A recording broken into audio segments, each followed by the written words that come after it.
Good morning everyone. आज हम देखेंगे रेलवे क्वार्टर्स के बारे में। तो रेलवे में जो अकोमोडेशन है उनमें जनरल एक आइडिया देखेंगे, एंटाइटलमेंट देखेंगे, कैसे कैसे अलॉटमेंट किया जा सकता है, कैसे इसमें पूल होल्डर होते हैं, क्वार्टर्स को कब तक हम रिटेन कर सकते हैं अंडर नॉर्मल रेंट, या उनको एक्सटेंड करना है रिटेंशन को, तो किस बेसिस पे हम आगे कंटिन्यू कर सकते हैं।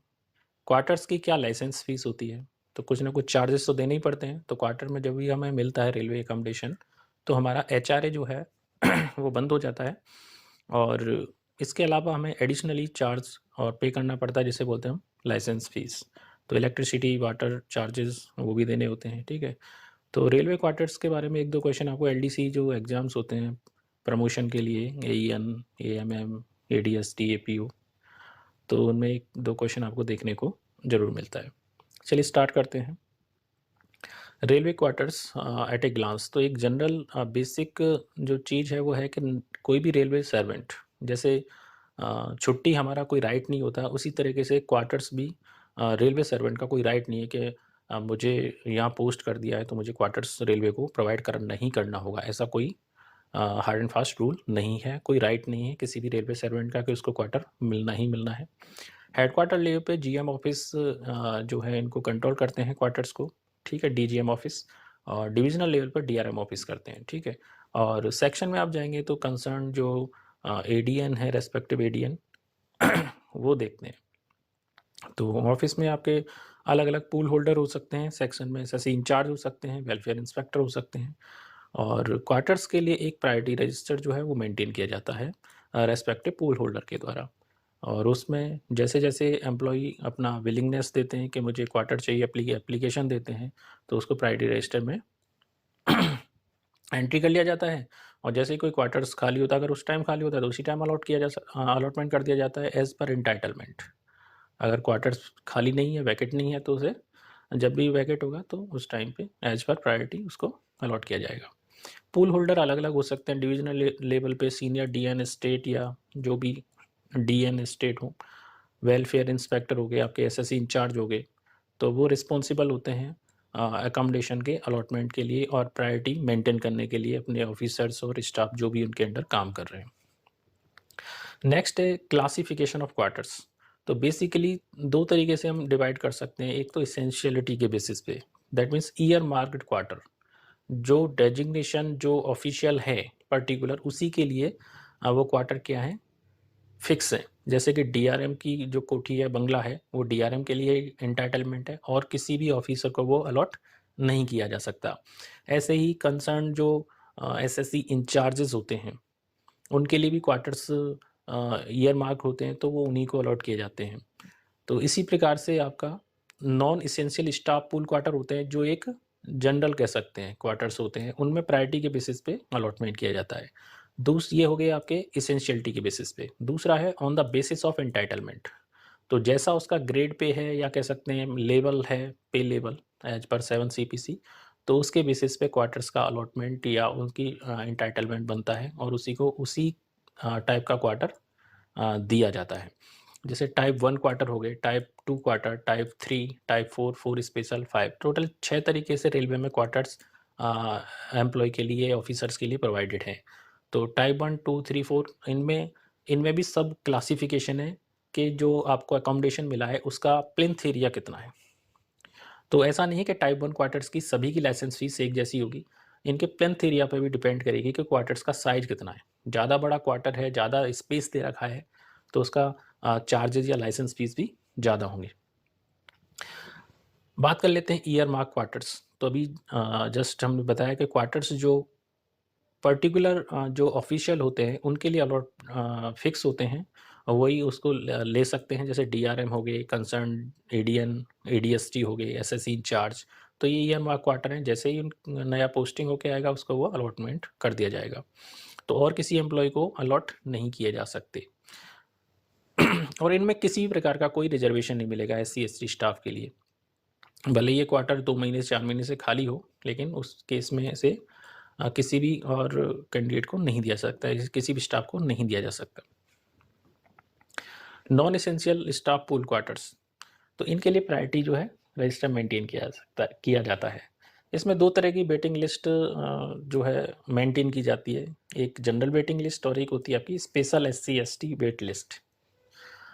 तो ये स्पेशल SC/ST वेट लिस्ट कहाँ मेंटेन की जाती है या ये इस तरह का प्रायोरिटी रजिस्टर कहाँ मेंटेन किया जाता है? तो उसके लिए आपको होना चाहिए कि ऐसा एरिया, स्टेशन एरिया जहाँ पे नंबर ऑफ क्वार्टर्स की जो नंबर ऑफ क्वार्टर्स हैं या क्वार्टर्स की जो संख्या है वो 50 से ज़्यादा है। जहाँ क्वार्टर्स 50 से ज़्यादा हैं, वहाँ पे 10% रिजर्वेशन दिया जाता है टाइप 1 में भी और टाइप 2 में भी। टाइप 1 के क्वार्टर्स जो भी होंगे उनमें 10% SC/ST जो स्टाफ है उसको मिलेगा और टाइप 2 में भी 10% रिजर्वेशन SC/ST स्टाफ को मिलेगा। जनरल वेटिंग लिस्ट में तो कोई भी आ सकता है और स्पेशल SC/ST वेट लिस्ट में उनके लिए दिया जाएगा। ऐसे ही टाइप 3 और 4 में भी 5% रिजर्वेशन का प्रोविज़न है। तो ये non essential staff pool quarters की बात हुई। नेक्स्ट बात करते हैं हम जनरल एंटाइटलमेंट्स की। तो अभी जैसे ग्रेड पे जिसका जैसा होगा उसी हिसाब से इसको इंटाइटलमेंट होता है क्वार्टर्स के लिए। लेवल 1 एलिजिबल होता है टाइप 1 क्वार्टर्स के लिए। लेवल 2, 3, 4 ये होते हैं टाइप 2 क्वार्टर्स के लिए। लेवल 5 एंड लेवल 6 ये होते हैं टाइप 3 के लिए। लेवल 7 टू लेवल 10 ये होते हैं टाइप 4 के लिए। लेवल 11 टाइप 4 स्पेशल और लेवल 5 लेवल 11 टाइप 5 के लिए। अगर हम पोस्ट के हिसाब से देखें तो जो भी हेल्पर हैं लेवल 1 में उनको टाइप 1 मिलेगा। जो भी ESM ग्रेड 2 तक हैं तो उनको टाइप 2 मिल जाएगा। ग्रेड 1 से लेकर JE तक टाइप 3 मिल जाएगा और SSC से लेकर junior scale officer level 10 ADN, ADST, MM उनको टाइप 4 मिलेगा। जो भी D रैंक मतलब senior scale officers DPO, DME, DST, DN उनके लिए टाइप 4 स्पेशल और टाइप 5 क्वार्टर्स के लिए इंटाइटल्ड होते हैं BO लेवल। ठीक है, ब्रांच ऑफिसर्स लेवल जो होते हैं जो JG एंड अबव टाइप 5 के लिए एंटाइटल्ड होते हैं। नेक्स्ट है अलॉटमेंट ऑफ क्वार्टर्स के क्वार्टर्स को कैसे अलॉटमेंट किया जाता है। तो पहला केस तो एक जनरल केस है कि एक प्रायोरिटी रजिस्टर होगा। जो भी स्टाफ वहाँ पे ट्रांसफ़र होके आता है तो वो अपना नाम उसमें रिक्वेस्ट करेगा कि मेरा नाम जो है प्रायोरिटी रजिस्टर में रखा जाए, मतलब मेरे अलॉट किया जाए क्वार्टर्स। जैसे इसका नंबर आएगा उसको क्वार्टर अलॉट कर दिया जाएगा। एक सिंपल सी बात है। नेक्स्ट है आपका case 2, husband and wife posted at the same station. तो इसमें 2 केस बनते हैं। 2 केस कैसे बनते हैं? या तो हस्बैंड या वाइफ किसी एक को ही अलॉटमेंट होगा क्वार्टर्स का, दोनों को अलॉटमेंट नहीं होगा। तो कोई एक को ही अलॉट किया जा सकता है क्वार्टर। एक केस ये बनता है कि अभी दोनों स्टाफ जो है अनमैरिड हैं, दोनों रेलवे में जॉब करते हैं और दोनों ने अपना अपना एक अकोमोडेशन उनको अलॉट हो चुका है। जैसे ही वो शादी करते हैं तो उनको 1 महीने के अंदर एक रेजिडेंस को या एक अकोमोडेशन को सरेंडर करना पड़ेगा। मतलब ऐसा नहीं है कि रेलवे में दोनों हस्बैंड वाइफ एम्प्लॉई हैं तो दोनों अलग अलग, अगर सेम स्टेशन पर पोस्टेड है तो अलग अलग रेजिडेंस उनको नहीं मिलेगा, किसी ना किसी एक को सरेंडर करना पड़ेगा।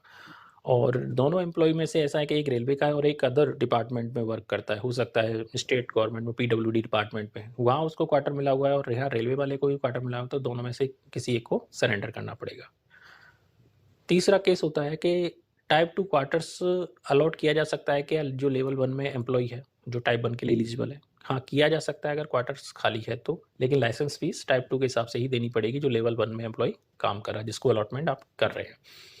केस 4 कहता है कि railway employee who are sharing quarter with his parents in the event of death और रिटायरमेंट ऑफ पेरेंट्स। तो कोई भी रेलवे एम्प्लॉय है वो अपने बच्चों के साथ रह रहा है और एम्प्लॉय जो है वो किसी भी मान लेते हैं उसको टाइप 3 का क्वार्टर मिला हुआ था एज पर एंटाइटलमेंट और उसका बच्चा नौकरी कर रहा है, आप ये से हम ग्रेड 2 मान लेते हैं, वो इंटाइटल है टाइप 2 क्वार्टर्स के लिए, लेकिन बीच में उसके फादर की हो जाती है डेथ। इस केस में जो फादर के नाम से क्वार्टर था वो तो सरेंडर करना पड़ेगा, अभी तो शेयरिंग बेसिस पे क्वार्टर चल रहा था, सरेंडर करना पड़ेगा। लेकिन उस केस में प्रेफरेंस का एक प्रोविज़न है कि जो रेलवे सर्वेंट है उसका जो बच्चा है उसको जिसके लिए वो इंटाइटलमेंट है उससे नेक्स्ट एक लेवल हायर उसको दिया जा सकता है और अप टू टाइप 4 तक दिया जा सकता है। अब टाइप 3 में वो रह रहे थे, टाइप 2 उसको बच्चे को ऑलरेडी इंटाइटलमेंट है टाइप 2 के लिए, तो टाइप 3 वाला क्वार्टर उसको दिया जा सकता है। तो ये केस 4 है। केस 5 है आउट ऑफ टर्न अलॉटमेंट। तो आउट ऑफ टर्न अलॉटमेंट ये होती है डिवीजन में डीआरएम के पास पावर। तो एक out of turn register maintain किया जाता है, सेपरेट रजिस्टर होता है, उसमें अलग अलग मेरिट होती है केसेस की। तो उसके बेसिस पे एम्प्लॉय रिक्वेस्ट कर सकता है और वो फाइल डीआरएम के पास जाएगी। डीआरएम अगर उसको कंसीडर करते हैं कि हाँ इनको आउट ऑफ टर्न के रजिस्टर में मार्क किया जाए तो उसका नाम इंक्लूड कर लिया जाएगा। और जैसे ही कोई भी वैकेट होगा क्वार्टर तो आउट ऑफ टर्न बेसिस पे अलॉटमेंट किया जाएगा। तो अलग अलग बेसिस हो सकते हैं। डिस्क्रिशनरी पावर है डीआरएम की, डीआरएम चाहे तो जो भी मेरिट है उसको कंसीडर कर सकता है। पीएच एम्प्लॉय हो गए, टीए पर्सनल हो गए जो टेरिटोरियल आर्मी में होते हैं, और मेडिकल ग्राउंड पे आप कोई भी सफरिंग कर रहा है सेल्फ या फैमिली, उस पर इसको भी कंसिडर किया जा सकता है। सीजी अपॉइंटी जो होते हैं रेलवे स्टाफ, तो 24 महीने के अंदर अगर उसको सीजी अपॉइंटमेंट मिल जाता है तो उस क्वार्टर्स को वो आउट ऑफ टर्न बेसिस पे डीआरएम दे सकते हैं उसको। अब बात आती है, तो हो गई अलॉटमेंट की बात, अब आती थी रिटेंशन ऑफ क्वार्टर्स। तो क्वार्टर्स को रिटेन कैसे कर सकते हो। अभी जैसे किसी पहला केस होता है कि ऑन परमानेंट ट्रांसफ़र, एम्प्लॉई जिसको क्वार्टर मिला हुआ था वो रह रहा था, कोई भी टाइप का क्वार्टर हो सकता है, तो ट्रांसफ़र होने के बाद वो कितने टाइम तक रिटेन कर सकता है। तो ऑन नॉर्मल रेंट 2 महीने तक वो रिटेन कर सकता है। तो एक क्वेश्चन आता है कि कोई भी एम्प्लॉई नॉर्मल रेंट पर कितने टाइम के लिए क्वार्टर को रिटेन कर सकता है। तो वो कर सकता है अप टू 2 मंथ्स। तो 2 महीने तक वो नॉर्मल रेंट पे कर सकता है। अगर उसको फिर भी रिटेन करना है क्वार्टर्स तो उसको डबल रेंट पे करना पड़ेगा, और 2 तरीके से वो एक्सटेंड कर सकता है। पहला तो है on ground of sickness, self या फैमिली। तो उसको रेलवे से एक मेडिकल सर्टिफिकेट लेना होगा और वो 2 महीने तो जो नॉर्मल रेंट हो ही गया, प्लस 6 महीने और रिटेन कर सकता है, एक्सटेंड कर सकता है अपना रिटेंशन। दूसरा होता है education ground.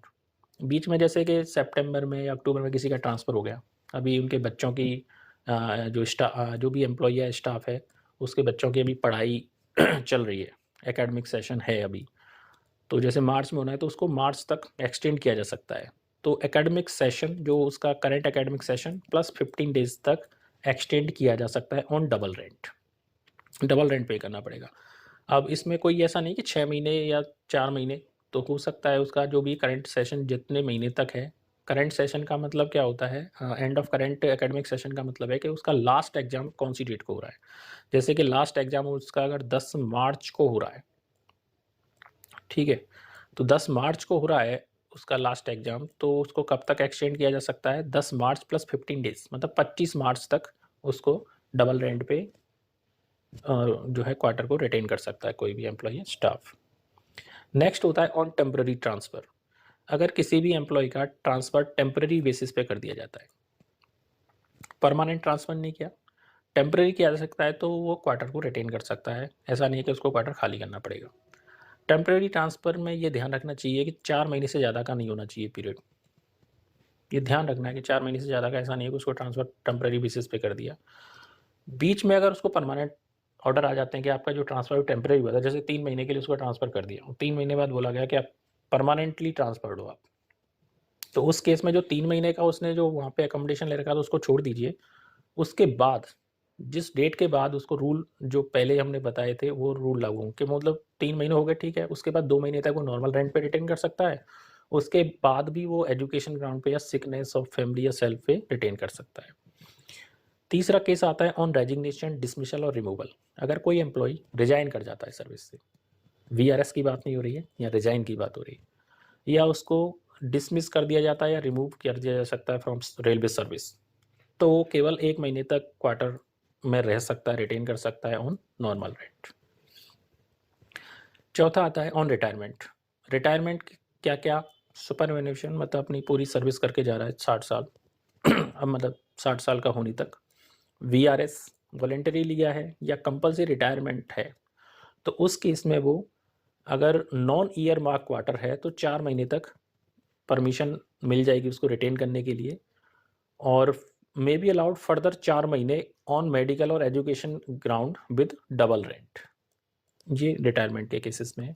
Death in service और मेडिकल इनवैलिडेशन, किसी भी एम्प्लॉय की सर्विस के दौरान डेथ हो जाती है या वो मेडिकल इनवैलिडेशन हो जाता है कि अब वो रेलवे सर्विस नहीं कर सकता, वो मेडिकली इतना इनकैपेसिटेंट हो चुका है कि वो उसकी कैपेसिटी नहीं है कि वो आगे फर्दर कंटिन्यू कर सके। मतलब ये रेलवे का जो डॉक्टर हैं या रेलवे मेडिकल बोर्ड है उसने ये कह दिया है कि अब ये रेल मेडिकली इनवैलिडेशन है, मतलब पूरी तरह अनफिट है। तो उस केस में वो 2 साल तक नॉर्मल रेंट पे मतलब रिटेन कर सकता है क्वार्टर। अब बात आती है, ये होते हैं अलॉटमेंट हो गए, रिटेन करने की बात होगी। अब आती है कि अनऑथराइज ऑक्यूपेशन, मिसयूज और सबलेटिंग। अनऑथराइज ऑक्यूपेशन कब बोला जाएगा? अनऑथराइज का मतलब है जब तक आपको परमिशन दी गई थी रहने की, उसके बाद भी आप रह रहे हैं, तो अनऑथराइज ऑक्यूपेशन है। जैसे कि अभी हमने बात की, किसी भी एम्प्लॉय का ट्रांसफ़र हो जाता है तो 2 महीने तक वो नॉर्मल रेंट पे रह सकता है, लेकिन नॉर्मल रेंट पे 2 महीने रहने के बाद भी वो रह रहा है और उसने कोई रिक्वेस्ट नहीं लगाई है एक्सटेंशन के लिए ऑन मेडिकल ग्राउंड या एजुकेशन ग्राउंड, तो वो अनऑथराइज पीरियड माना जाएगा। और उस पीरियड के लिए जो रेंट पे करना पड़ेगा उसको, वो डैमेज रेट पे करना पड़ेगा, और इसके साथ में उसके अगेंस्ट DNR एक्शन भी लिया जाएगा। कोई भी स्टाफ या ऑफिसर है तो जो सब रूल 2 ऑफ रूल 15A, तो रूल 15A का जो सब रूल 2 है उसके अंतर्गत रेलवे सर्वेंट कंडक्ट रूल 1966, इसके तहत उस पर DNR एक्शन इनिशिएट किया जाएगा। और चीज़ होती है आपकी मिसयूज और सबलेटिंग। मिसयूज और सबलेटिंग क्या होता है? मिसयूज होता है कि रेलवे अकोमोडेशन केवल जो होता है रेलवे क्वार्टर्स जो होते हैं वो केवल रहने के पर्पज़ से दिए जाते हैं स्टाफ को, ना कि वहाँ पे आप कोई बिजनेस कर रहे हो, ट्रेड एक्टिविटीज़ कर रहे हो, इस तरह का काम नहीं करना है वहाँ पे कुछ भी। तो मिसयूज ही है वो। सबलेटिंग मतलब किराए पे देना। आपने क्वार्टर ले लिया, आप अपने घर में रह रहे हो या कहीं और रह रहे हो और आपने क्वार्टर अपना किराए पे दे रखा है, या हो सकता है उसमें से कुछ पार्शियल पोर्शन आपने किराए पे दे रखा है, तो ऐसा कुछ पता चलता है तो रूल 1515A के तहत, ठीक है, जो रेलवे सर्वेंट कंडक्ट रूल है, DNR एक्शन से कार्रवाई की जाएगी। तो ये ध्यान रखने कि ये जो, अगर आप अनऑथराइज ऑक्यूपेशन करते हो तो रूल 15A लगेगा, और रूल 1515A का सब रूल 1 लगेगा अगर आप मिसयूज और सबलेटिंग करते हो तो। Leasing hiring of private houses for railway officers. तो कई डिवीजन में या कई यूनिट में, कंस्ट्रक्शन यूनिट में कहीं ऐसा कुछ मिलता है कि वहाँ रेलवे ऑफिसर्स की संख्या कुछ ज़्यादा हो गई है और वहाँ पे sufficient number of railway accommodation नहीं है, तो उस केस में जो जो जोनल रेलवेज़ हैं उनको पावर है, GM को पावर है कि वहाँ पे वो प्राइवेट अकोमोडेशन हायर कर सकते हैं, लीज पे ले सकती है रेलवे। तो नॉर्दर्न रेलवे के GM के पास पावर है 100 एकोमोडेशन की, तो प्राइवेट एकोमोडेशन 100 के लिए वो सैंक्शन कर सकते हैं। इसके लिए उस कंसर्न डिवीजन को एक रिक्वेस्ट है वो भेजनी पड़ेगी। ठीक है, तो एक प्रपोजल जो है हेडक्वार्टर को भेजना पड़ेगा सैंक्शनिंग के लिए, वो सैंक्शन कर देंगे। और वो कितने क्वार्टर्स की रिक्वायरमेंट है, तो अप टू 100 तक GM जो है नॉर्दर्न रेलवे उसके पास पावर है, और जनरली 50 की पावर होती है, लेकिन नॉर्दर्न रेलवे की बात करें तो 100 है। ठीक है, तो इस तरह से लिख के भेजना पड़ेगा कि this is certified that there is no vacant railway quarters और quarters likely to be vacated in the near future as per entitlement of the officers at the place of posting in this, जो भी division है उसका नाम लिख के। Next है flat rate of licence fees और रेंट ऑफ क्वार्टर्स। जो हमने बात की अभी कि आपका HRA तो बंद हो जाएगा, उसके एडिशनली आपको जो पे करना होता है वो आती है आपकी लाइसेंस फीस। तो लाइसेंस फीस क्या होती है, कब कब रिवाइज होती है, कितना उसमें जो है रेंट बढ़ता है, वो देख लें। तो रेलवे बोर्ड जो होता है वो हर 3 साल में लाइसेंस फीस को रिवाइज करता है। तो एक क्वेश्चन आपका ये तैयार है कि रेलवे बोर्ड जो लाइसेंस फीस है कितने साल में रिवाइज होती है, तो 3 साल में होती है।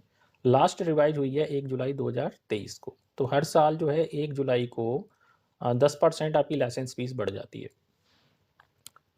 नेक्स्ट ये एक अभी जो 1 जुलाई 23 को है वो रेंट इस तरह के हैं, देखिए। टाइप 1 ये आपका प्लिंथ एरिया है, तो उसके हिसाब से जैसा जैसा आपका प्लिंथ एरिया हो, जैसे 25 स्क्वायर मीटर का है तो 120 रुपये किराया लगेगा टाइप 1 का। टाइप 1 क्वार्टर में अगर 25 से 30 के बीच में तो 150 रुपये लगेगा मंथली लाइसेंस फीस। तो टाइप 2 का जो है वो है क्वार्टर्स का जो है 250 रुपये है। टाइप 3 का 420 रुपये है अगर प्लिंथ एरिया 60 स्क्वायर मीटर है तो। टाइप 4 के लिए है 640। तो इस तरह का रेलवे बोर्ड का ये रिवाइज रेट है 1 जुलाई 2023 से। ये पुराने रेट हैं जो 2020 में थे। रेलवे क्वार्टर्स के बारे में हम लोगों ने इस वीडियो में काफ़ी हद तक कवर कर लिया है और मुझे लगता है कि एलडीसी एग्ज़ाम्स के लिए काफ़ी सफिशिएंट है। Thank you.